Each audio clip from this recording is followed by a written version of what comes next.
ರಾಷ್ಟ್ರವಾಣಿ ನ್ಯೂಸ್ಗೆ ಸ್ವಾಗತ. ಮೈಸೂರು ಅಂತಾರಾಷ್ಟ್ರೀಯ ಪ್ಯಾರಾ ಅಥ್ಲೀಟ್ನಲ್ಲಿ ಕಂಚಿನ ಪದಕ ಗಳಿಸಿರುವ ಕೆಆರ್ ನಗರ ತಾಲೂಕಿನ ಕಂಚುಗಾರ ಕೊಪ್ಪಲಿನ ಕೆಎಸ್ ಶಿಲ್ಪಾರವರು ನಾಮಧಾರಿಗೌಡ ಜನಾಂಗಕ್ಕೆ ಸೇರಿದವರಾಗಿದ್ದು, ಗ್ಲಾಸ್ಗೋದಲ್ಲಿ ನಡೆದ ಕಾಮನ್ವೆಲ್ತ್ ಕ್ರೀಡಾಕೂಟದಲ್ಲಿ ಮಹಿಳೆಯರ ಶಾಟ್ಪುಟ್ ವಿಭಾಗದಲ್ಲಿ ಕಂಚಿನ ಪದಕ ಗೆದ್ದು ದೇಶಕ್ಕೆ ಕೀರ್ತಿ ತಂದಿದ್ದಾರೆ.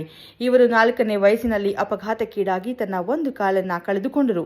ಧೃತಿಗೆಡದೆ ಸದಾ ಪರಿಶ್ರಮದಿಂದ ಸಾಧನೆ ಮಾಡಿರುವುದು ಹೆಮ್ಮೆಯ ವಿಷಯವಾಗಿದೆ.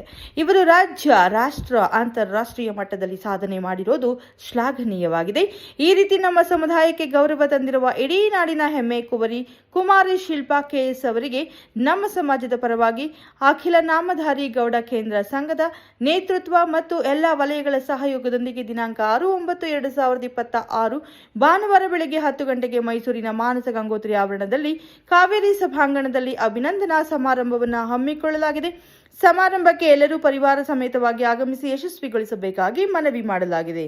ಕ್ಷಣ ಕ್ಷಣ ಮಾಹಿತಿಗಾಗಿ ವೀಕ್ಷಿಸಿ ರಾಷ್ಟ್ರಧ್ವನಿ ನ್ಯೂಸ್ ಕನ್ನಡ.